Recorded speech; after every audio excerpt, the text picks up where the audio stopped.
Power off.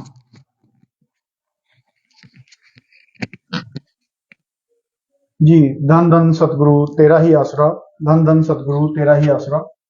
सतगुरु जी की साजी नवाजी प्यारी साध संगत जी, मैं सैम इंसान ब्लॉक मोहाली से आज फिर से आपके बीच में हाजिर है। आज का स्पेशल लाइव प्रोग्राम लेके हमेशा की तरह हमारी टीम फेथ वर्सेस वर्डिक्ट की टीम जो हमेशा आपको सतगुरु की सच्चाई से, सतगुरु के साथ हुई साजिशों से अवगत कराती रही है, उसी के अंदर एक और एपिसोड आज ऐड करने के लिए हम आपकी सेवा में हाजिर हैं। मैं आप सभी से रिक्वेस्ट करता हूं कि क्योंकि जब विनती शब्द चल रहा था तब साथ संगत के कमेंट आ रहे थे कि आवाज क्लियर नहीं है, तो आप कृपया मुझे ये कमेंट करके बता दें कि अब आपको मेरी आवाज बिल्कुल ठीक ठाक सुनाई दे रही है।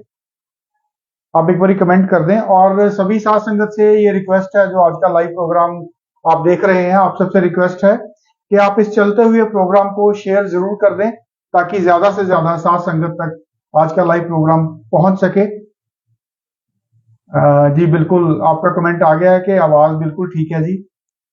सतगुरु जी की प्यारी साथ संगत जी, जैसे जब से पूज्य गुरु संत डॉक्टर गुरमीत राम रहीम सिंह जी इंसान हमसे विछोड़ा पाके जेल में गए हैं 2017 में, उसके बाद जैसे ही हमारी टीम को अपने गुरु के साथ हुई साजिशों का पता चला, तब से ही हमारी टीम लाइव के माध्यम से या साथ संगत के रूबरू होके हमेशा सतगुरु के साथ हुई साजिशों से अवगत आपको कराती रही है। आज का जो स्पेशल लाइव प्रोग्राम हम आपके सामने लेके आए हैं, इसके अंदर हम कोशिश करेंगे कि आपको थोड़ा डिटेल में बताएं कि जब से पूज्य गुरु हमारे गुरुगद्दी पे आए हैं, संत डॉक्टर गुरमीत राम रहीम सिंह जी इंसान गुरुगद्दी पे आए हैं, तब से ही उनके साथ हमारे अपनों ने ही, हमारे डेरा की मैनेजमेंट ने, हमारे वो शिष्य, ऐसे शिष्य जिनको सतगुरु ने नाम की दात देके उनके कर्मों का बोझ उठाया, अपने प्यारे शिष्य बनाया और उन्होंने आस्तीन के सांपों का काम किया, अपने ही गुरु को डस लिया, उनकी पीठ में छुरा घोंपा। वैसे तो ये हमेशा ये इतिहास गवाह है कि जब भी पूर्ण संत महात्मा इस धरती के ऊपर मानवता के भलाई के कार्य को लेके, अपनी रूहों को तारने के कार्य को लेके इस धरती पे आए हैं, तो काल महाकाल हमेशा चिढ़ता आया है और संतों महात्माओं के साथ, गुरु पीरों के साथ हमेशा साजिशें होती आई हैं। तो हमारे गुरु के साथ भी साजिशें हुई, कैसी कैसी साजिशें हुई ये आज आपके साथ हम लोग डिटेल में डिस्कस करेंगे। तो हमेशा की तरह इस प्रोग्राम में मेरे साथी मेरा साथ देंगे अवतार सिंह इंसा जी। धन धन सतगुरु तेरा ही आसरा जी। तो साथ संगत जी, मैं आपका ज्यादा समय ना लेता हुआ जो माइक है मैं हैंड ओवर करूंगा अवतार जी। ये आपको कोशिश करेंगे कि 1990 से, जब से पूज्य गुरु जी हमारे गुरुगद्दी पे आए हैं संत डॉक्टर गुरमीत राम रहीम सिंह इंसान, उनके साथ कैसे साजिशों का दौर चला, कैसे अपनों ने ही अपने गुरु की पीठ में छुरा घोंपा, आस्तीन में छुपे हुए सांपों ने कैसे अपने गुरु को ही डस लिया, कैसे नमक हरामी की ट्रकों के ट्रक नमक खाके। तो ये अवतार जी आपको शुरू से आपको बताने की कोशिश करेंगे। जी Avtar ji, mic is over to you. धन धन सतगुरु तेरा ही आसरा, मालिक की प्यारी सजनिवाजी, मालिक का रूप सासंगत जी। जैसा कि आप सब जानते ही हो और इस मौजूदा समय में आप देख भी रहे हो, लगातार क्योंकि साजिशें सैम जी पूज्य हजूर पिताजी के साथ तो उसी वक्त से शुरू हो गई थी जिस वक्त उन्होंने गुरुगद्दी संभाली थी जी। तो हम सबको पता ही है, लेकिन ज्यादा पता हमें 25 अगस्त 2017 के बाद चला कि क्या क्या हुआ, क्या क्या नहीं हुआ। थोड़ा सा साथ संगत को हम बैक लेके चलते हैं। जब पूज्य हजूर पिताजी महाराज जी को गुरुगद्दी अभी परम पिताजी ने देनी थी, सौंपनी थी, तो हम सबको पता है कि 23 सितंबर 1990 को पूज्य हजूर पिताजी इस गुरुगद्दी पे ऊपर आए। तो उससे पहले परम पिताजी ने मीटिंगें शुरू कर दी थी लेनी, जिम्मेवारों की ब्लॉकों में से संगत को बुला के भी गुरुगद्दी सौंपनी है तो कोई ऐसा ढूंढ के लाओ जिसको गुरुगद्दी सौंपी जाए जी। तो कुछ इशारे भी कर दिए थे सतगुरु ने, इशारे कर करके बता भी दिया था कि गुरुगद्दी के लिए कोई ऐसा इंसान चाहिए कि वो पहले तो नौजवान बॉडी में हो जी, दूसरा वो पढ़ा लिखा भी हो, तीसरा फिर जो ऐसा होना चाहिए कि जो उसके आसपास के, उसके गांव के, उसके आसपास के जो एरिया की साथ संगत है उसके साथ लगती हो, उनका साथ देने वाली हो। तो इस प्रकार की कुछ निशानियां परम पिताजी महाराज ने संगत के सामने रख दी थी जी। लेकिन शुरू से ही अब हमें पता चल रहा है कि खट्टा सिंह जैसे लोग या ये जो मोहनलाल है, दीवाना है, ये तो जानते ही हैं शुरू से क्योंकि पूज्य हजूर पिताजी के साथ ही रहे हैं। तो उसी समय से इन लोगों ने पूज्य हजूर पिताजी के ऊपर दबाव बनाना शुरू कर दिया जी। सबसे पहले क्या हुआ कि मीटिंगें शुरू कर दी।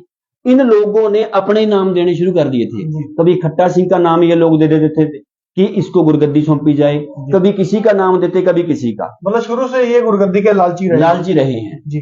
तो परम पिताजी उनको सभी को नकारते रहे जी, क्योंकि सतगुरु ने तो एक देखना होता है कि कौन क्या करता है, कैसी भावना किसकी है, लेकिन सतगुरु ने तो वो चीज, वो हीरा पहले ही तराश के परख के रखा हुआ होता है। और ये संत मत जो है, गुरगद्दी जो है, संत कभी बनाए नहीं बनते, तो ऊपर से धुर नाम से आते हैं। बिल्कुल।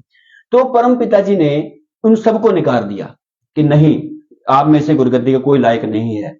तो जब हम अब आते हैं वहां पे, जब पूज्य हजूर पिताजी महाराज जी को गुरगद्दी परम पिताजी ने सौंप दी, 23 सितंबर 1990 का वो पाक पवित्र दिन था हमारे लिए, जब हमारे शहंशाह पूजनिक हजूर पिताजी महाराज जी गुरगद्दी के ऊपर आकर अब विराजमान हो गए जी। लेकिन जब पूज्य हजूर पिताजी गुरगद्दी पे आए, तभी जो गुरगद्दी के भूखे लोग थे, जो चाहवान लोग थे, उसी समय से पूज्य हजूर पिताजी का इन लोगों ने विरोध करना शुरू कर दिया। पहले ये लोग पूज्य हजूर पिताजी को बोलते रहे कि आप गुरगद्दी पे मत आइए, आप गुरगद्दी पे आओगे तो ऐसे हो जाएगा, वैसे हो जाएगा, परम पिताजी हमें छोड़ के चले जाएंगे जी। तो परम पूज्य हजूर पिताजी नकारते रहे इस बात को, कोई बात नहीं, अगर हमारे सतगुरु का हुक्म होगा।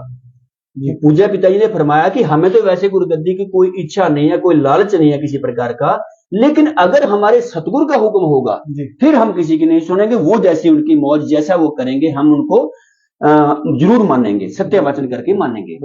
तो गुरगद्दी सौंप दी गई। उसके बाद जब इन्होंने देखा कि एक 23 साल के लड़के को गुरगद्दी के ऊपर बिठा दिया, तो इन लोगों ने साजिशें उसी वक्त से रचनी शुरू कर दी थी।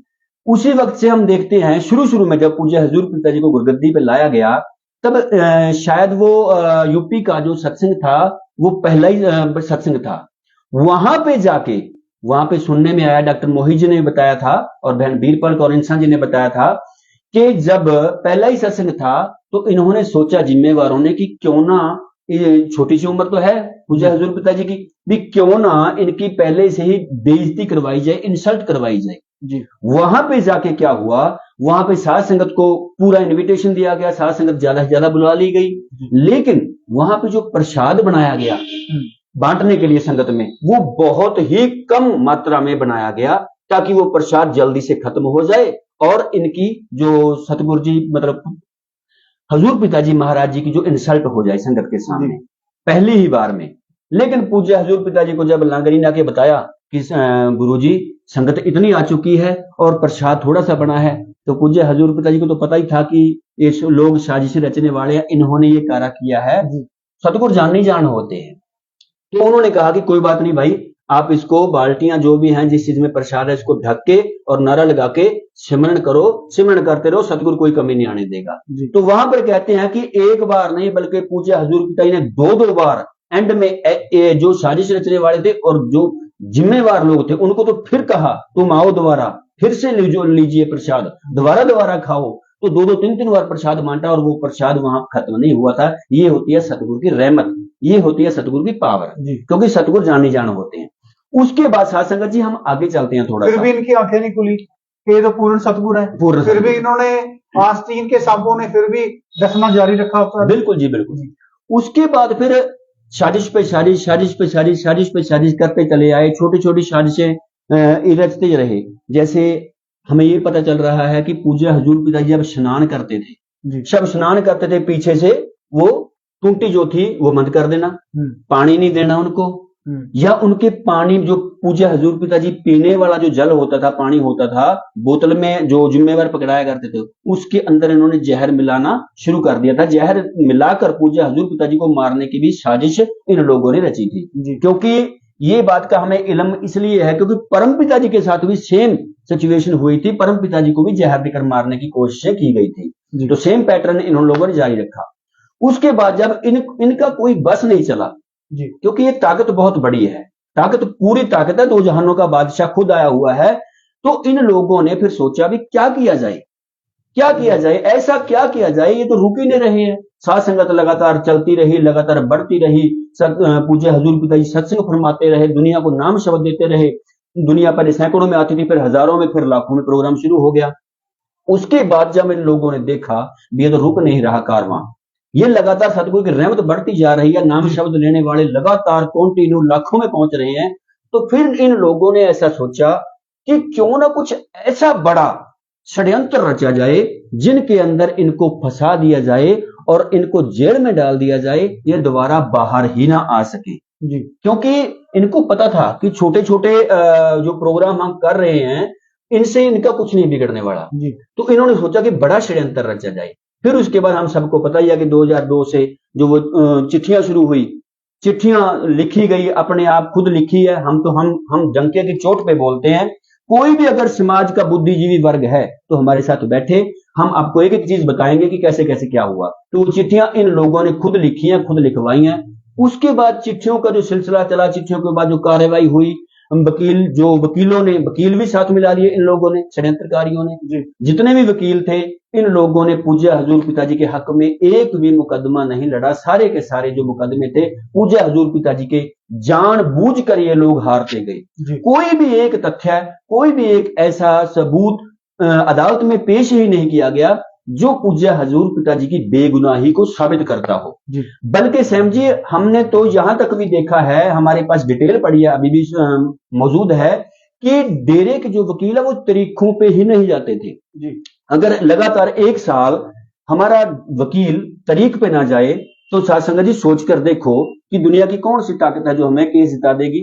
उधर से पूज्य हजूर पिताजी के वचन भी थे कि भाई हम किसी प्रकार का कोई ज़ाहरा तौर पे कोई भी करिश्मा नहीं दिखाएंगे, करामात नहीं दिखाएंगे। रफ्तार जी, जब मैं आपकी बात में ही एक बात यहाँ पे ऐड करनी चाहूंगा। जब पूज्य गुरुजी के केसेस को हमने पढ़ा जी तो हमने ये भी जाना कि केसेस को पढ़ के जो पूरी कार्रवाई थी कोर्ट की, वहां से ये चीज साबित हुई कि जो डेरे के वकील थे, जो नालायक डेरे के वकील थे, उन्होंने सीबीआई के वकीलों के साथ सेटिंग करके पूज्य गुरुजी को फंसाया। कोई भी पूज्य गुरुजी के हक में कोई भी सबूत इन्होंने कोर्ट में रखा ही नहीं है। जी नहीं। और कई बार तो पूज्य गुरुजी के ऊपर बॉम्ब से जानलेवा हमले जी मारने की पूरी कोशिश भी की गई। इन्होंने कोई ऐसा मौका नहीं जाने दिया कि जब ये गुरु जी को मारने की इन्होंने कोशिश ना की हो। बिल्कुल।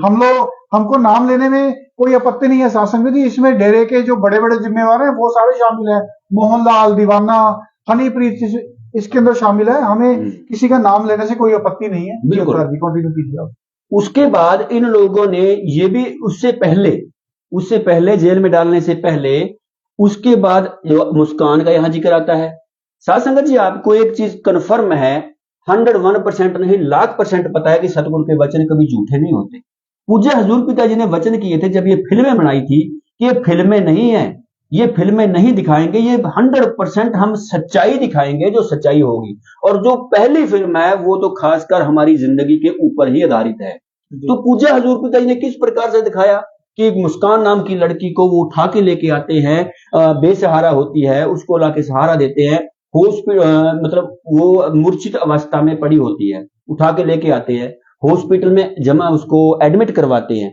एडमिट करवा के जब सतगुरु जी बाहर निकलते हैं तो वो मुस्कान नाम की लड़की उसी वक्त खड़ी होकर डॉक्टर की तरफ ऐसे इशारा करती है अंगूठे का, यानी वो शरेआम पता चलता है कि वो डॉक्टरों से मिली हुई है। तो पूज्य हजूर पिताजी दिखा दिया। और फिल्म के एंड में, ज्यादा लंबी मैं बात नहीं करते हुए, फिल्म के एंड में हम देखते हैं कि वही लड़की खुद मांगती है अपनी जुबान से, जो मुस्कान होती है, कि हाँ मेरा ये कोई बाप नहीं है, मुझे तो यहाँ पे फिट किया गया है, मेरा मकसद है इस बंदे का खात्मा, ये मेरा कोई बाप नहीं है, मैं इसकी कोई बेटी नहीं हूं, मेरा मकसद है इस बंदे का खात्मा। और एंड पे स्टेज पे जाकर वो लड़की खुद सतगुरु के चरणों में लेटकर वो माफिया भी मांगती है कि मैं तो एक आतंकवादी हूं। वो खुद एक्सेप्ट करती है कि मैं तो एक टेररिस्ट हूं, आतंकवादी हूं, मुझे तो यहां आपको मारने के लिए भेजा गया था, मैं वो आपकी बिगड़ी हुई औलाद हूं जो आपको ही मारने के लिए चली थी। तो साध संगत जी, पिताजी ने वो तो सारा सीन भी पहले ही दिखा दिया, क्योंकि सतगुरु दो जहानों के मालिक हैं। इसलिए ही सैम जी, पूज्य हजूर पिताजी ने हम सबको, सारी साध संगत को ये वचन किए कि आप एंड्रॉयड मोबाइल खरीदो, टच स्क्रीन मोबाइल खरीदो, फेसबुक से जुड़ो, व्हाट्सएप से जुड़ो, आप फेसबुक चलानी सीखो। और वचन भी किए थे कि लगे रहो फेसबुक पे, लगे रहो, सतगुरु की खुशियां पाते रहो, क्योंकि सतगुरु दो जहानों का मालिक है, उसको आने वाले समय का अच्छे से पता था। और पूज्य हजूर पिताजी ने सैम जी ये भी वचन किए थे कि बेटा हमें अच्छे से पता है कि ये जो मोबाइल है ये काल का हथियार है, लेकिन हम काल को उसी के हथियार से ही मारेंगे। तो उस प्रकार से ये मुस्कान वाली जो साजिश है ये भी इन लोगों ने रची कि पूज्य हजूर पिताजी को ये दवाइयां देती रहे नकली की, और किस प्रकार से ये जो सिस्टम है, इसका जो षड्यंत्र है, ये हम लाइव डायरेक्ट डायरेक्टली जो है इसका दोबारा किसी दिन लेंगे, लेकिन शॉर्टकट में बता रहे हैं कि मुस्कान नाम की लड़की को फिट करके डेरे के अंदर इस मैनेजमेंट के द्वारा फिट किया गया डेरे में। पूज्य हजूर पिताजी को मारने की कोशिश की गई गलत दवाइयां दे देकर, लेकिन वो भी इनकी जो चाल थी नाकाम रही। तो एंड में इन लोगों ने फिर ये वाला षड्यंत्र रचा कि पूज्य ये जो चिट्ठी थी गुमनाम ये लिखवाई गई, सारे गवाह खुद बनाए गए, सीबीआई के द्वारा खुद बनाए गए हैं, खुद पेश किए गए हैं। डेरे के वकीलों ने वहां कुछ नहीं बोला, डेरे के वकीलों ने कोई मुकदमा पिताजी के हक में नहीं लड़ा। ये हम डंके की चोट पे बोलते हैं। उसके बाद 25 अगस्त 2017 के बाद जो कुछ हुआ हमारे सामने है। जी सर जी अवतार जी, यहाँ पे एक और षड्यंत्र जो हमारे डेरा की मैनेजमेंट जगदीश सिंह के द्वारा या और भी मैनेजमेंट के जो गुरगद्दी के लालची थे, जो डेरे की जायदाद के भूखे थे, जो डेरे के पैसे के भूखे थे, जिन्होंने शुरू में लगाई तो अपने गुरु के साथ थी, लेकिन आशिक वो बाद में माया के हो गए।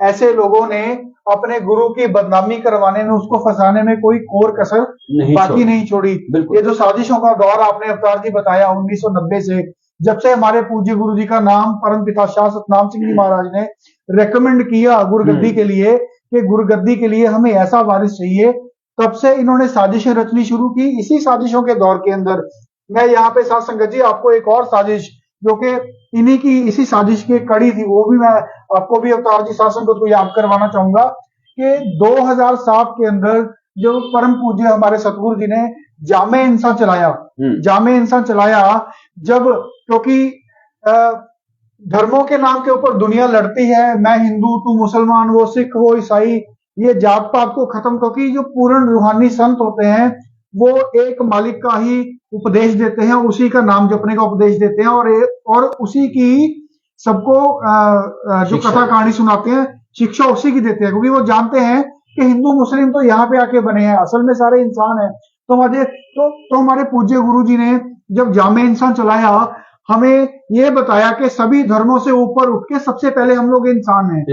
तो तब भी हमारे डेरे के जो जिम्मेवार थे, जो कोई सिख धर्म को सपोर्ट करने वाली पॉलिटिकल पार्टी के साथ जुड़ा था, कोई हिंदुओं का एजेंडा चलाने वाली पॉलिटिकल पार्टी के साथ जुड़ा था, तो उनको भी अपने पैर हिलते हुए नजर आए। ये जो राजनीतिक विंग बनाया था इन लोगों ने इसीलिए ही बनाया था, इसी कारण से जी। और तब 2007 में हमारे गुरु जी ने जब तो जामे इंसान चलाया और लोगों को बताया कि सबसे पहले हम लोग इंसान हैं, तो तब भी हमारे पूज्य गुरु जी के साथ डेरे के ही लोगों ने साजिश की। बिल्कुल ठीक है।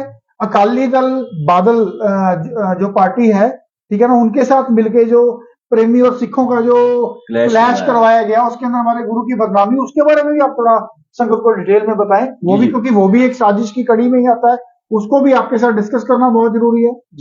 जी साथ संगत जी, आप सभी को पता ही है जब 29 अप्रैल को पूज्य हजूर पिताजी ने 29 अप्रैल 2007 को पूज्य हजूर पिताजी ने जामे इंसान पिलाया, तब ये वचन किए थे कि बेटा आज से हमने सतयुग की नींव रख दी है। तो जब वो ड्रेस पूज्य हजूर पिताजी ने डाली थी, जो जिसके ऊपर ये क्लैश हुआ था, जब ये डाली पहली बार वहां पे, लेकिन वहां पे 2 दिन बीत गए, 3 दिन बीत गए, हफ्ता बीत गया, 10 दिन, कुछ नहीं हुआ। जब इन्होंने देखा कि ये तो हमने ड्रेस का जो मुद्दा था ये उठाना था और ये उठा है नहीं, ना कोई सिख भड़का, ना कोई हिंदू भड़का, ना कोई यहाँ पे कुछ बात हुई, तो इन लोगों ने जब पूज्य हजूर पिताजी महाराज जी ने दोबारा फिर सुलाबतपुरा के अंदर जब दोबारा जामे इंसान पिलाया दूसरी बार, तब इन पूज्य हजूर पिताजी, क्योंकि ये भी सतगुरु के वचन थे कि हमने जो ड्रेस एक बार पहन ली वो दोबारा कभी नहीं पहनेंगे, बदल बदल के सतगुरु जी पहनते थे जो ड्रेसें होती थी। लेकिन इन लोगों ने साजिश तो पहले रच रखी थी। ये साजिश के तहत मोहनलाल ने क्या किया, मोहनलाल क्या सारे ही जिम्मेवार हैं, पूरी चिंडाल चौकड़ी है ये। इन्होंने क्या किया, सतगुरु के चरणों में बेनती करी, अरदास करी कि पिताजी हाथ जोड़ के बेनती है कि जो ड्रेस आपने पहले पहनी थी ना वहां पे, वही दोबारा ड्रेस आप पहनो। तो पूज्य पिताजी ने फिर फरमाया कि नहीं भाई, हमने प्रण लिया हुआ है कि जो हम ड्रेस एक बार डाल ली वो दोबारा नहीं डालेंगे। पूज्य पिताजी ने उन्होंने फिर कहा जिम्मेवारों ने कि पिताजी हाथ जोड़ के कहते हैं हमारा नहीं जी, ये सारी साध संगत चाहती है, ये हमारा फैसला नहीं है, ये सारी संगत का फैसला है। क्यों साध संगत जी आप चाहते हो ना कि हाँ ये पिताजी दोबारा ड्रेस डालें, तो हमारी जैसी साध संगत भोली बाड़ी पहले क्या पता होता था, हाँ जी हाँ हम सारे चाहते हैं कि यही ड्रेस डालो। क्योंकि इन लोगों को अच्छे से पता है सैम जी की पूज्य हजूर पिताजी अपनी संगत की बात कभी नहीं टालते थे। जो संगत ने बोल दिया सतगुरु ने मानना ही मानना है। तो पिताजी कहते हैं ठीक है भाई कोई बात नहीं मंगवा लो। तो इन्होंने वो ड्रेस जो थी दोबारा फिर मोहनलाल ने, नाम लेके बोलते हैं हम, मोहनलाल जैसे बंदों ने दोबारा फिर मंगवाई। वो प्रोग्राम थोड़ा डिले भी हुआ, दोबारा मंगवाई और दोबारा मंगवा के वो सतगुरु को डलवाई गई जी। इनको पता था ना कि इस ड्रेस से हमने क्या क्या काम लेना है, क्या क्या कौन सा क्लेश खड़ा करना है और आगे आगे कैसे कैसे क्या क्या षड्यंत्र रचने हैं। एक बात यहाँ पे सोचने वाली आती है साथ संगत जी, सैम जी ये बड़ा विषय है जो बुद्धिजीवी वर्ग इसको देखेगा लाइव को, कि मान लो प्रोग्राम हो रहा है कमरे के अंदर, प्रोग्राम हो रहा है तो एक दो मोबाइल जो होते हैं जिम्मेवारों की, मेन वही कैमरा चलाते हैं और बाकी सारी साथ संगत के जो मोबाइल होते हैं बाहर जमा करवा लिए जाते हैं। लेकिन आप देखोगे सैम जी वहां पे क्या हुआ, अब वहां पे जो प्रोग्राम की समाप्ति हुई, प्रोग्राम देर रात लेट समाप्त हुआ।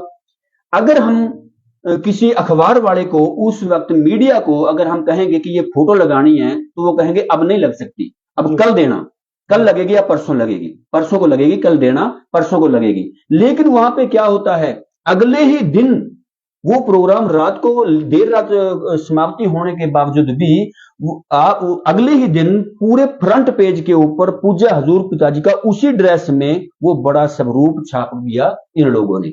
अब ये सोच का विषय है, सवाल खड़ा होता है यहाँ पे कि जो अखबार वाले थे, जो मीडिया था, जिस अखबार में वो फोटो छपी थी, जो स्वरूप छपा था, तो उसको वो भेजा किसने जी? अब जिन्होंने खींचे, जिन्होंने वो तस्वीर खींची है उन्होंने भेजी होगी ना जी। तो इसका मतलब था कि उस अखबार के लिए, उस स्वरूप छपवाने के लिए पहले उस अखबार को पूरे पेज को बुक भी किया हो गया होगा, लाखों रुपए उनको जमा भी करवाए गए होंगे, वो फोटो भी उपलब्ध करवाई गई होगी, इसीलिए छपी ना वो।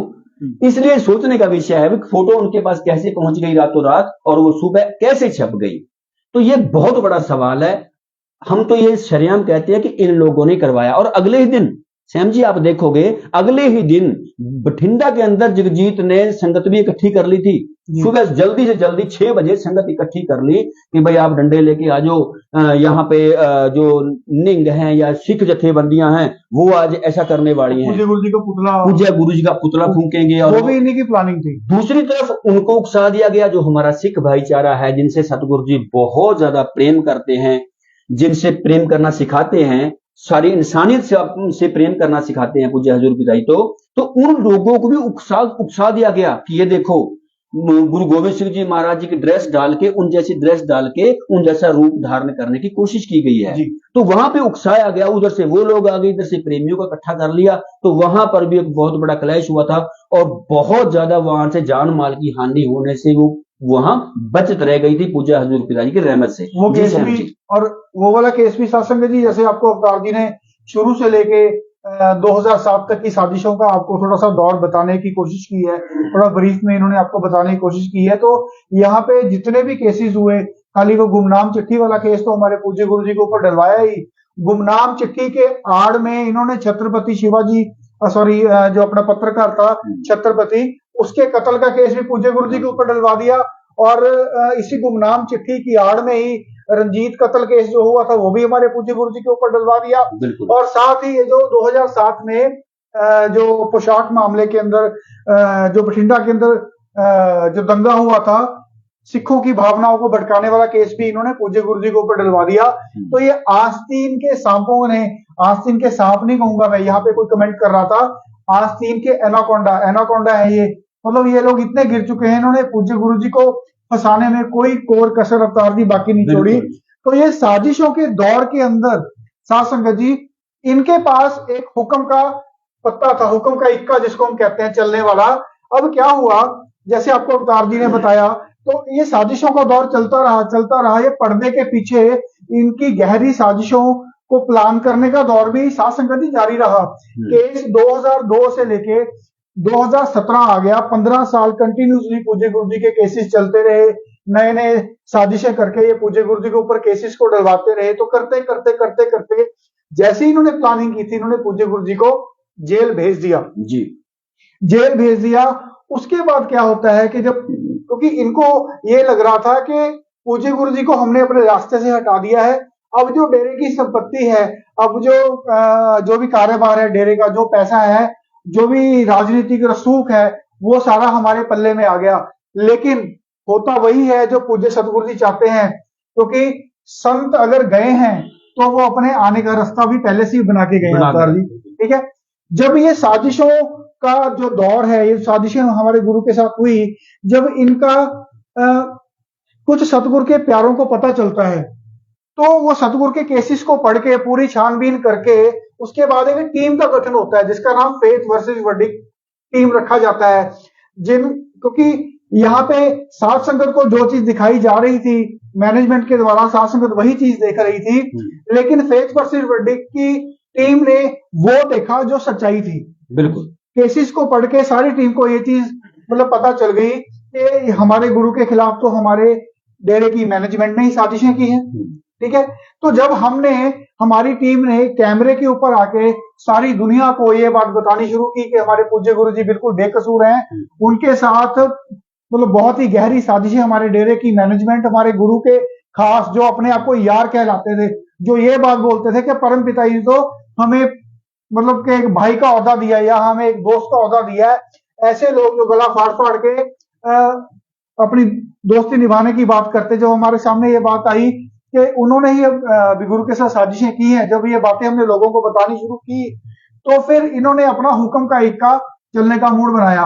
वो क्या था, वो मैं आपको बताना चाहता हूँ कि पूज्य गुरु जी जब मूवीज बनाते थे तो उसी मूवी की कड़ी के अंदर जो दूसरी मूवी थी ऑनलाइन गुरुकुल, ऑनलाइन गुरुकुल के अंदर पूज्य गुरु जी के तीन डुप्लीकेट बनाए गए। सत्संगत जी, यही उनका हुक्म का इक्का था, यही उनका हुक्म का इक्का था। आज बहन वीरपाल जी की एक इंटरव्यू हुई चैनल के साथ, उसके अंदर भी उन्होंने ये बात बताई थी कि 3 डुप्लीकेट पूज्य गुरु जी के उस फिल्म के अंदर बनाए गए हनीप्रीत के द्वारा, और जो उस फिल्म का क्रू था, क्रू तो एक्चुअल में तो डेरा मैनेजमेंट के ही इशारों पे ये सारे काम होते थे, तो उन्होंने 3 डुप्लीकेट पूज्य गुरु जी के बनाए, और उन 3 डुप्लीकेट में से ओरिजिनल कौन से हैं, कौन से हमारे पूज्य गुरु जी हैं, उसको ना तो स्कूल के बच्चे पहचान पाए अवतार जी, ना साध संगत पहचान पाई, यहां तक के पूज्य गुरु जी की अपनी बेटी भी उनमें से असली गुरु जी कौन है वो नहीं पहचान पाई।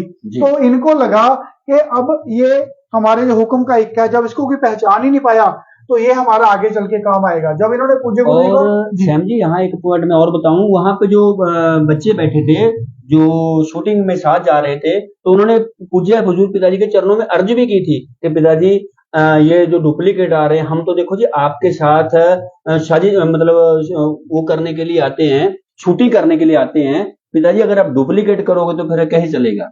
तो पूज्य हुजूर पिताजी ने साध संगत जी वहां पे ये कहा था कि हमें बेटा हमें कुछ नहीं पता, ये यानी हनीप्रीत की तरफ हाथ करके बोला था कि ये लोग लेके आए हैं, इन लोगों को तो ये लोग लेके आए, हमें इनके बारे में कुछ नहीं पता। जी सैम जी, तो जब पूज्य गुरु जी जेल चले गए तो साध संगत जी, क्योंकि इनकी प्लानिंग तो पहले से ही थी, ये तो शुरू से ही ये प्लानिंग करते आ रहे हैं कैसे गुरु जी को जेल भेजे, जेल इन्होंने भेज दिया, उसके बाद डेरे की संपत्ति को भी इन्होंने हथियाना था। जिस काम के लिए इन्होंने गुरु जी को जेल भेजा वो काम भी तो उन्होंने अपना सिरे चढ़ाना ही था ना, डेरे की संपत्ति को हथियाना, पैसे को हथियाना, अगर हो सके तो गुरुगद्दी को भी हथियाना, ठीक है ना। इन्होंने ये साइमल्टेनियसली ये इन्होंने गुरु जी के सारे कागजात भी बदलवा दिए, आधार कार्ड भी चेंज करवा दिया, ठीक है जी, फैमिली आईडी बिल्कुल फैमिली आईडीज भी इनकी चेंज होगी, पूज्य गुरु जी के परिवार को भी दूर भेज दिया। अब पर्दे के पीछे इनकी एक डुप्लीकेट को संगत के सामने लाने की तैयारी इनकी जोरों से जो तो पहले चल रही थी, लेकिन जब हमारी टीम ने सामने आके इनकी सच्चाई दुनिया को बतानी शुरू की, क्योंकि हमारी टीम शुरू से ये आवाज उठाती आ रही है कि 4 साल हो गए, 5 साल हो गए, आज तक पूज्य गुरु जी की एक फोटो और एक आवाज भी बाहर नहीं आई। क्योंकि हमारी टीम ने बहुत बार ये बात बोली थी आके, बहन वीरपाल कौर ने या डॉक्टर मोहित जी ने भी ये बात बोली थी कि जो चीज आप बोल रहे हो अगर वही चीज पूज्य गुरु जी आके बोल दें तो हम उनको मान लेंगे। तो इसलिए इन्होंने वो जो डुप्लीकेट को तैयार करने की पर्दे के पीछे इनकी जो प्लानिंग चल रही थी उसको और जोर से तैयार करना शुरू कर दिया। तो जो ये बातें डुप्लीकेट से कहलवाना चाहते थे, जो अभी यूपी के अंदर जमूरा पूज्य गुरु जी का नकली इन्होंने बिठा रखा है, जो बातें वो आके पहली पैरोल से दूसरी पैरोल से आके आज तक जो बातें बोलता आ रहा है, ये सारी इन्होंने पहले चिट्ठी के द्वारा पूरी सेटिंग करनी शुरू कर दी थी, क्योंकि इन्होंने हर चीज वेल प्लान की है। लेकिन ये लोग ये बात भूल चुके हैं कि नेटवर्क तो सतपुर वाले ही चलेगा, जो पूज्य गुरु जी ने वचन कर रखे हैं। तो इन्होंने हर चीज प्लानिंग के थ्रू ये करते गए, चिट्ठियां जेल से डुप्लीकेट चिट्ठियां भेजते रहे। गोभी राम अंदर डेरे से लिखता था, उस अपने पास ही जेल की इन्होंने मोहर बना के रखी, उसके ऊपर मोहर लगा के ये साध संगत के आगे उस चीज को परोस देते थे, ठीक है, परोस देते थे। तो अभी क्या हुआ कि जब इनको लगा, जब क्योंकि हमारी टीम ने चिट्ठियों को भी अपोज करना शुरू कर दिया था, हम ये साबित करने लग गए थे कैमरे के ऊपर साध संगत को विद प्रूफ। हमारी टीम ने, साध संगत जी आपको याद होगा, साबित किया डॉक्टर मोहित जी ने कि ये जो चिट्ठियां आ रही हैं ये सारी की सारी फेक हैं, डुप्लीकेट है, ये पूज्य गुरु जी नहीं लिखते हैं। जब इनको ये लगा कि ये वाला हमारा जो हथियार था ये भी फेल हो गया, कि ये लोग तो मानने को तैयार ही नहीं है, क्योंकि हमारे पास तो सारे सबूत पड़े हुए थे जी। तो फिर हमारी टीम ने, आपको याद होगा कि हमारी टीम के शख्स की 2 की शादी भी हुई, उन्होंने वो आशीर्वाद लेने के लिए कोर्ट के अंदर भी गए, है ना। तब उन्होंने मतलब बात रखी वहां पे कि हमारे गुरु जी से हमें आशीर्वाद दिलवाया जाए। तो हमारे बिल्कुल, तो हमारे डेरे के वकील और सीबीआई के वकीलों ने मिलके तो कोर्ट के अंदर ये बात रखी कि जो संत है, अगर इनका एक भी उपदेश बाहर आ गया तो इनकी बात बाहर आने से जो दंगे भड़क जाएंगे जी, वो भड़क सकते हैं, क्योंकि इनका इन्फ्लुएंस बहुत ज्यादा है, लोग इनकी बहुत ज्यादा बात मानते हैं। कहा तो साध संगत जी एक भी झलक हमारे गुरु जी की इन्होंने 5 साल तक बाहर नहीं आने दी, कोई आवाज बाहर नहीं आने दी। पता है क्यों नहीं आने दी अवतार जी? क्योंकि ये जो इनकी प्लानिंग थी ना डुप्लीकेट को पेश करने की, ये उसके अंदर ये बिल्कुल श्योर होना चाहते थे बिल्कुल कि हम लोग पूरी तैयारी के साथ गुरुजी का डुप्लीकेट हम लोग मार्केट में उतारेंगे। मैं यहाँ पे मार्केट ही बोलूंगा, बिल्कुल, क्योंकि जब भी ये पैरोल पे आता है बहरूपिया तो 400-500 करोड़ रुपए का बिजनेस हो जाता है, जैसे डॉक्टर मोहित जी ने आज एक इंटरव्यू के दौरान बताया। जी। तो ये इन्होंने मार्केट में उतारना था, तो उतारने से पहले ये अपने पांव पक्के करने चाहते थे। तो इनको ये था कि जब हम गुरुजी का डुप्लीकेट मार्केट में उतार देंगे तो साध संगत तो क्या, फेथ वर्सेस वर्डिक्ट की टीम भी चुप हो जाएगी, क्योंकि अपनी जो फेथ वर्सेस वर्डिक्ट की टीम है वो इनको एक्सपोज करते करते करते लगातार आगे बढ़ रही थी जी। इन्होंने सोचा अभी अब संगत ने हमारी तरफ रुझान थोड़ा कम शुरू कर दिया, फेथ वर्सेस वर्डिक्ट की तरफ ज्यादा रुझान शुरू कर दिया, देखना इनकी बातें माननी शुरू कर दी, तो क्या किया जाए, ऐसा क्या किया जाए कि फेथ वर्सेस वर्डिक्ट की टीम एकदम से ही जीरो हो जाए और सारी साध संगत हमारे पीछे लग जाए।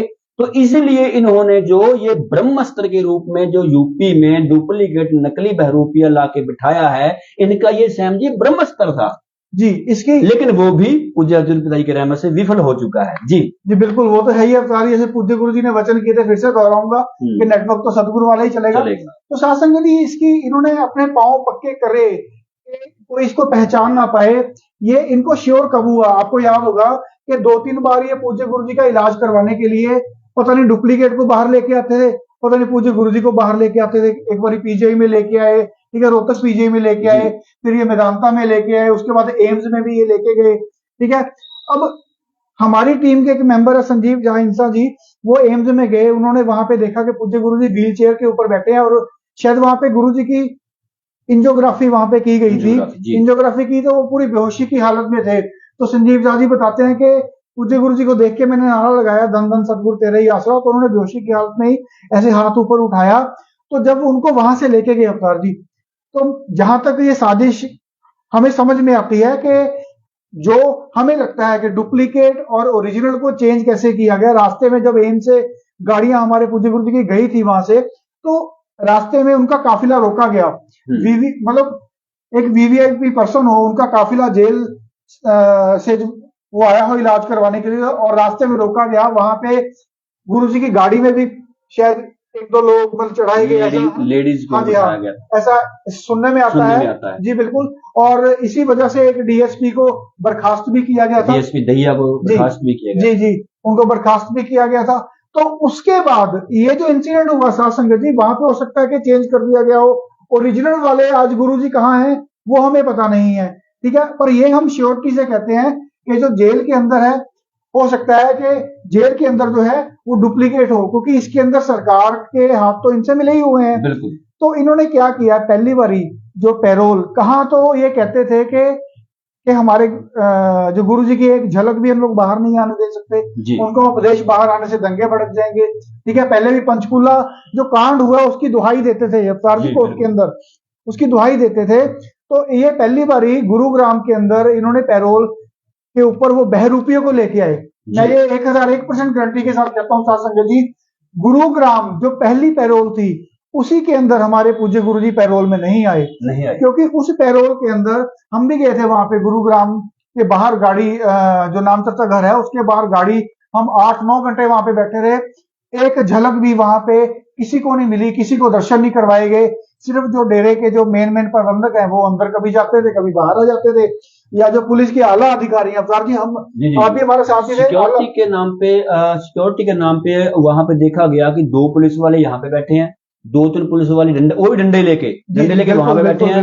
1-2 पुलिस वाले थे जिनके हाथ में बंदूकें थी, वो ऊपर खड़े थे और 2 साइड में खड़े थे। तो सतगुरु जब आएंगे तो इनके साथ ऐसे सिक्योरिटी थोड़ी होगी, उनके साथ तो कमांडोज होंगे, उनके साथ Z+ सिक्योरिटी चलती थी पूज्य हजरत पिताजी के साथ। तो लेकिन वहां पर तो हम 1 मिनट में समझ गए कि ये तो मामला गोल है सारी का सारी। उसका कारण ये है अवतार जी, उनको पता था ना कि यहाँ के जो अंदर बिठाया है हमने वो भी ओरिजिनल थोड़ी है, वो तो डुप्लीकेट है। तो वहां पे पुलिस के काफी आला अधिकारी भी हमने आते जाते देखा। जब इन्होंने देखा कि पहली पैरोल के अंदर कुछ नहीं हुआ, ठीक है, हनीप्रीत ने जब वहां से बहरूपियों को ले गए वापिस जेल के अंदर, बाद में हनीप्रीत ने वहां पे झाड़ू लगाने का पखंड भी कर दिया कि यहाँ पे हमारे गुरुजी ने पांव डाले जी, इसलिए हम यहाँ पे सफाई अभियान चला रहे हैं, ठीक है, वो भी इन्होंने कर दिया सारा कुछ। तो वहां से ये लोग श्योर हो गए कि हम बहरूपिये को लेके आए और इसको कोई भी पहचान नहीं पाया।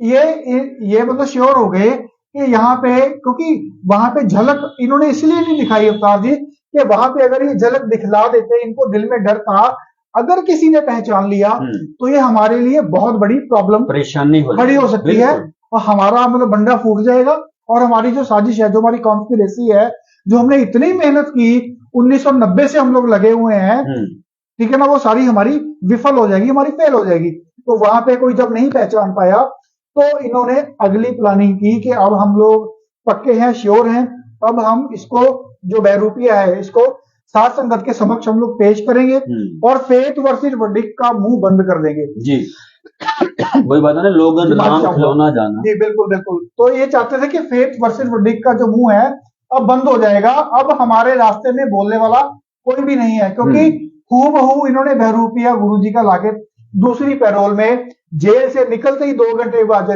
जब इन्होंने लाइव कर दिया। बिल्कुल। लेकिन यहाँ पे मैं इस लाइव के माध्यम से बताना चाहूंगा कि जो भी जिम्मेवार, हमें पता है, वो आप सारे हमारे लाइव देखते हैं, हर एक इंसान, मैनेजमेंट का हर एक वो बंदा हमारा लाइव देखता है, चाहे वो भले ही साथ संगत को जाके बोलता रहे कि फेथ वर्सेस वर्डिक्ट की टीम का लाइव आपने नहीं देखना, आपने मोहित गुप्ता को नहीं सुनना, आपने बहन वीरपाल को नहीं सुनना, आपने इनका लाइव नहीं सुनना, लेकिन वो खुद हमें सुनते हैं, खुद 4-4 बार। जी बिल्कुल। इस लाइव के माध्यम से आप सुन रहे हो, मुझे पता है। मैं आपको बोलना चाहूंगा कि फेथ वर्सेस वर्डिक्ट की टीम के ऊपर पूज्य गुरु संत डॉक्टर गुरमीत राम रहीम सिंह जी इंसान का हाथ है। ये जो टीम सतगुरु ने खुद बनाई है, इनडायरेक्टली सतगुरु ने खुद बनाई है, जो सतगुरु के हक में आवाज उठा रही है। तो सतगुरु ने ही हमारी टीम को अंदर से एहसास करवाया अवतार जी, बिल्कुल, कि ये जो यूपी के अंदर बहरूपिया है, ये एक्चुअल में बहरूपिया है, ये हम नहीं है। तो साथ संगत जी, जब हमारे पूज्य गुरु जी आएंगे, मैं हर लाइव में बोलता हूँ कि हमारी आत्मा गवाही देगी, हमारी अंदर से आवाज उठेगी, हमारे अंदर से आवाज आएगी। तो इस तरीके से ये उस बहरूपिये को लाते रहे, क्योंकि इनको पता है हरियाणा में भी बीजेपी सरकार है और सेंटर में भी बीजेपी सरकार है जी, ठीक है। मंत्री को क्या चाहिए? मंत्री को तो वोट चाहिए, उसको अपनी कुर्सी के पांव पक्के चाहिए कि कोई भी ऐसा माइका लाल ना हो जो मेरी कुर्सी के पांव हिला सके। उसके लिए वो साम दाम दंड भेद कुछ भी करने को तैयार हो जाते हैं। इसके अंदर हम ये डंके की चोट पे बोलते हैं कि जो यूपी के अंदर हमारे पूज्य गुरु जी का डुप्लीकेट जो लाया गया है वो 100% डुप्लीकेट है। और जैसे आपको मोहित डॉक्टर साहब बताते हैं कि ये 1 नहीं 2 नहीं 3 लोग हैं, कभी मोटा आ जाता है, कभी पतला आ जाता है, कभी फिर से मोटा आ जाता है। ऐसे कैसे हो सकता है कि किसी का ब्लड ग्रुप चेंज हो जाए? ऐसे कैसे हो सकता है कि एक दिन पहले तो कोई पतला आया, अगले दिन कोई मोटा आ गया? ठीक है, पूज्य गुरु जी की आप पर्सनैलिटी देखें, बातचीत करने का ढंग देखें, ठीक है, उनका उपदेश देने का ढंग देखें, ठीक है ना। तो मतलब आप ये आर्टिफिशियल इंटेलिजेंस के द्वारा आप कुछ भी कॉपी तो किसी को कर सकते हो, लेकिन जो गुण है अवतार जी वो आप कॉपी नहीं कर सकते। और सैम जी, यहाँ अब बात आती है, इन्होंने इतना कुछ कर लिया, डुप्लीकेट को भी उतार लिया मैदान के अंदर। इनका जो ये जैसे कहते हैं कि ब्रह्मास्त्र था, ये भी बिल्कुल फुस हो चुका है, बिल्कुल मिस हो चुका है। उसके बाद अब हम देख रहे हैं कि ये लोग क्या करते हैं, संगत को फटाफट ये वो देते हैं लालच कि जी वहां मटर पनीर बनेगा जी, वहां आपको मालपूड़े खिलाए जाएंगे जी, वहां जी ये पिनिया मिलेंगे जी, वहां इतना कुछ मिलेगा जी। लेकिन साध संगत ने अब वहां पर भी जाने से मना कर दिया है जी अब साध संगत इन लोगों को बिल्कुल नकारना शुरू कर चुकी है, क्योंकि पीछे एक ऑडियो भी हमने वायरल की थी, मेरे पास फोन भी आया था उधर अम्बाड़ा साइड से कि भाई साहब जी अब तो ये आलम है कि 45 मेंबरों ने फ्री में बसें खड़ी कर रखी हैं, फ्री में भी उन बसों में कोई नहीं चढ़ रहा। जी तो कहते हैं लेकिन हमारे ऊपर प्रेशर है, हमारे जिम्मेवार 45 मेंबर ये बोलते हैं कि चाहे आप लेबर चौक से बंदे इकट्ठे करके लेके आओ, लेकिन वहां पे भीड़ दिखानी है, वहां पे लेके जाना ही जाना है। अब वहां पे अगर भीड़ नहीं दिखाएंगे तो जो इनके आका हैं, जो बादलों के ग्रुप, जो बीजेपी के ग्रुप, जिनके ये पैर पकड़ते हैं, जिनके दम पे ये उछाले मारते हैं, जिनके दम पे कूदते हैं, अगर उनको भीड़ नहीं दिखाएंगे तो फिर वो इनको वही पूजा हजूर पिताजी के वचन, फिर वो बांदरी अपने बच्चे को पैरों के नीचे ना दे लेगी। तो वो समय आने वाला है। अब सैम जी इनका जो सारा सिस्टम फेल हो रहा है, जी मैनेजमेंट वालों देखो वही बात सैम जी आप जी वाली की, तुम हमें सुन भी रहे हो, डंके की चोट पे बोलते हैं कि तुम चाहे कुछ भी करो, कुछ भी कर लो। अब लास्ट में एक और देखा हमने रिसेंटली जो इनका एक षड्यंत्र साथ संगत जी आपके साथ अब भी चल रहा है। सैम जी हमें आज एक फोन आया कि कैथल में जो वहां रोटियां पकाई गई, लंगर पकाया गया, उस लंगर के अंदर भी काले तिल डाले गए। ये चीज तो कभी हुई नहीं डेरा बहुत में। बड़ी बात है।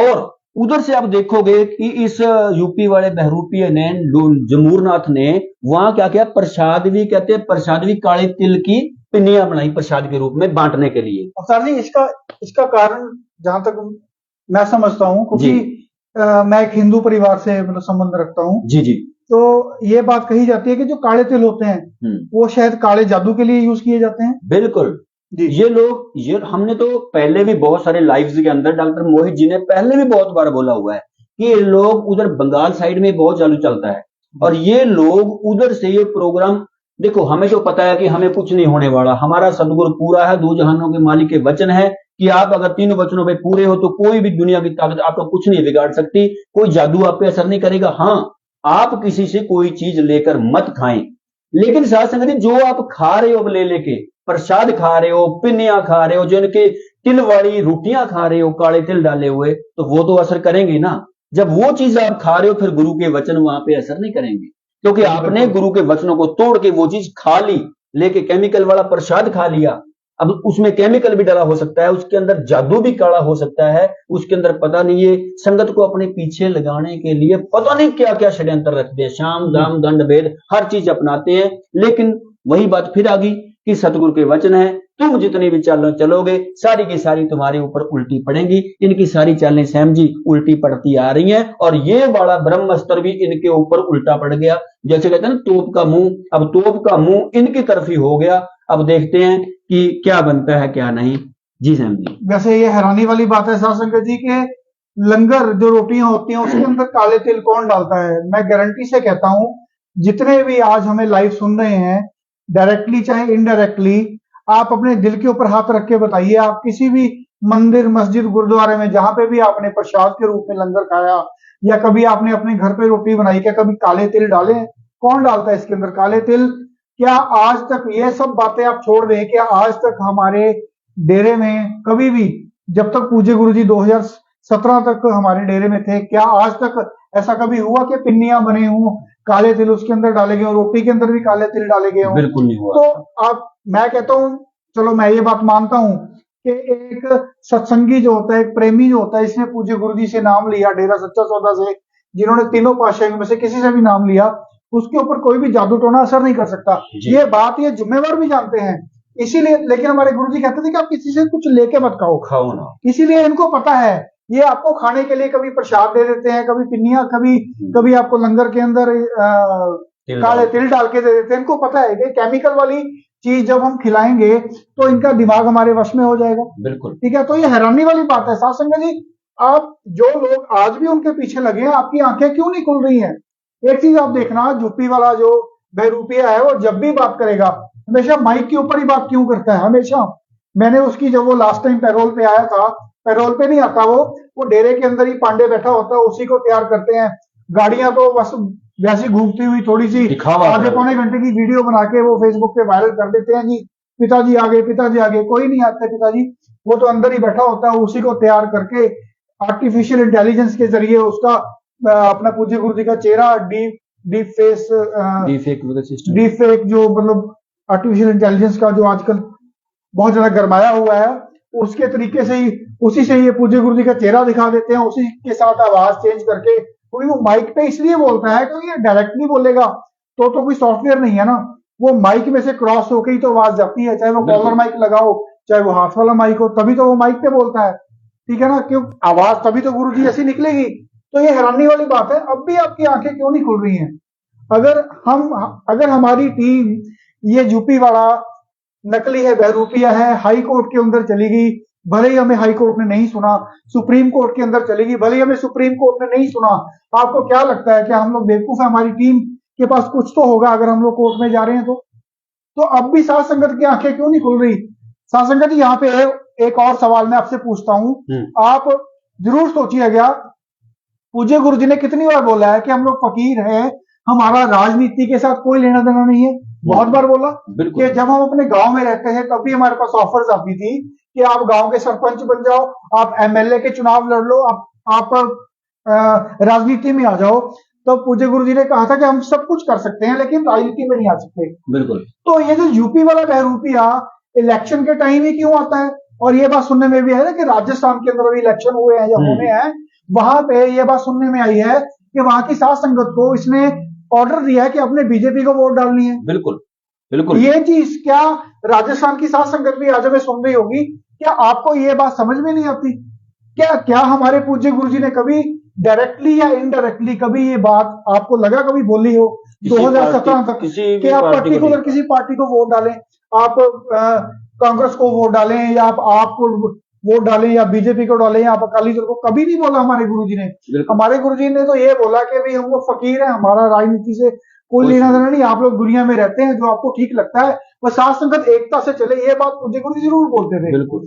तो ये एक्चुअली क्या है, ये जो क्योंकि हम ये डंके की चोट पे बोलते हैं कि सरकार की मिली भगत है इसके अंदर, उसके बिना तो ये इतनी बड़ी इतनी महान साजिश, इतनी बड़ी साजिश जो इन्होंने रची है, जो डुप्लीकेट हमारे गुरु जी का लेके आए हैं, ये बिना सरकार की मिली भगत के बिना ये चीज पॉसिबल हो ही नहीं सकती थी। और सरकार को तो पता है कि हमारा फायदा है, बिल्कुल, क्योंकि उनको वोट चाहिए। जैसे मैंने पहले बोला, साम दाम दंड भेद, उनको वो तो कुछ भी करेंगे, लेकिन ये देखना तो हमने है ना, वो दरबार तो हमारा है, गुरु तो हमारा बदनाम हो रहा है, गुरु तो हमारा जेल में है।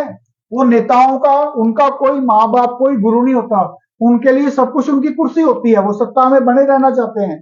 लेकिन सैम जी, अब यहाँ आप देखना चाहोगे कि मैनेजमेंट की जड़ें उखड़नी शुरू हो चुकी हैं। जितनी मर्जी इन्होंने चालें चल ली, जितने मर्जी चाहे इन्होंने षड्यंत्र रच लिए, जितना मर्जी चाहे पूज्य हजूर पिताजी का डुप्लीकेट पेश कर लिया, लेकिन फिर भी इनकी जो चालें हैं वो खत्म हो चुकी हैं, इनकी जड़ें अब उखड़नी शुरू हो चुकी है। कैसे? जैसे हर एक भंडारा ये होता था, कुछ हजारों की संगत को या लाखों की करोड़ों के दिखा के अखबारों में निकालते थे, पेज पे डालते थे, इतने टन ट्रक आटे के लग गए जी, इतने टन दालों के लग गए जी, इतने क्विंटल पनीर लग गया जी। अब की बार क्यों नहीं गया? अब की बार क्यों नहीं कोई अपडेट दी? कहां गए आपके ट्रकों के ट्रक आटे के? कहां गए आपका ट्रकों के ट्रक पनीर? और कहां गए ट्रकों के ट्रक दाल के?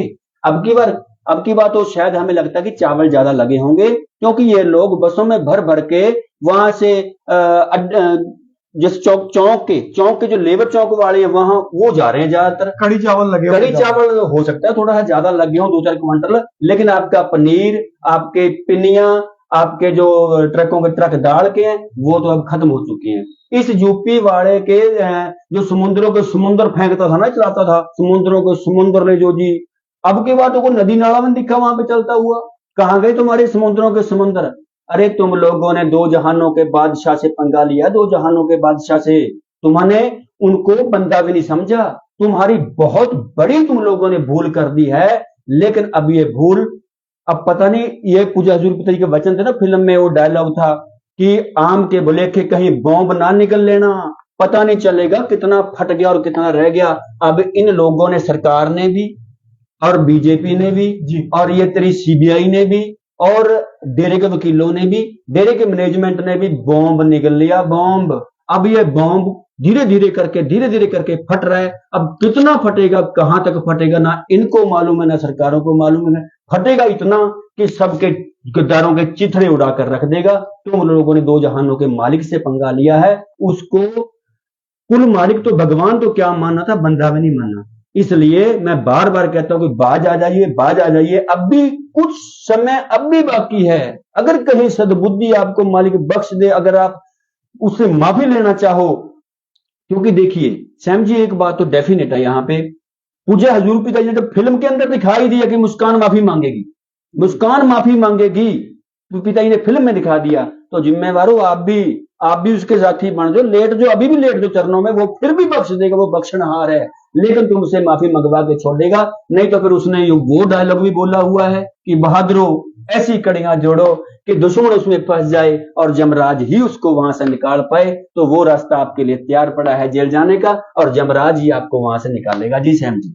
जी, तो साथ संगत जी, आज आपने हमें अपना बहुत कीमती समय दिया। अंत में मैं ये बात बोलना चाहूंगा कि साजिशें 1990 से ही हमारे गुरुजी के साथ हो रही हैं, आज भी कंटिन्यूसली चल रही हैं। उनको जेल में भेज दिया तब भी साजिशें लगातार ये लोग करते जा रहे हैं। जैसे अवतार जी ने बोला कि अब भी कुछ समय है, तो मेरे को लगता नहीं है, क्योंकि ये अब इतना गंदगी के अंदर इतना यहाँ तक उतर चुके हैं कि इनके मुंह में गंदगी अब जा चुकी है। बचने का कोई रास्ता बचा ही नहीं। जी जी जी, अब तो वो एक पंजाबी कहावत है ना कि सप दे मुंह च कोड़ गिरली, ना वो निगलते बनता है ना ही उगलते बनता है। अब इनकी हालत ये हो चुकी है। लेकिन वो समय साथ संगत जी दूर नहीं, जब इनकी साजिशें सारी दुनिया के सामने अभी आनी शुरू हो गई हैं, क्योंकि इनके सारे अस्त्र शस्त्र सब फेल कर दिए हैं गुरुजी ने। तो बहुत जल्द हमारे सतगुरु सच्चे पातशाह संत डॉक्टर गुरमीत राम रहीम सिंह जी इंसान बहुत जल्द सारी साध संगत के सामने होंगे, और ये जितने भी साजिश करता है इनको इनके किए हुए कर्मों की बनती सजा जरूर मिलेगी। तो इसी अरदास के साथ अंत में सतगुरु के चरणों में हम लोग नारा लगाएंगे और अरदास करेंगे, हे सतगुरु दीनदयाल, जल्द से जल्द सारी साजिशों का पर्दाफाश हो और आप अपनी साथ संगत के बीच में जल्दी से जल्दी आ जाएं। यही अरदास करते हुए हम लोग नारा लगाएंगे, धन धन सतगुरु तेरा ही आसरा। और अंत में अरदास करते हुए इस लाइव की समाप्ति करेंगे, धन धन सतगुरु तेरा ही आसरा। हे मालिक, तुझे इलाज है, अब बहुत हो गया, तू दया में रहमत कर, तेरे प्यार मोहब्बत के राह में हमें कोई दुख तकलीफ ना आए। तू ऐसी रहमत बख्श और सबको सुमत दे, किसको किस तरह देनी है वह तू सब जानता है, जिसको जैसी देनी है वैसी दे, वो तेरी मर्जी। धन धन सतगुरु तेरा ही आसरा, धन धन सतगुरु तेरा ही आसरा।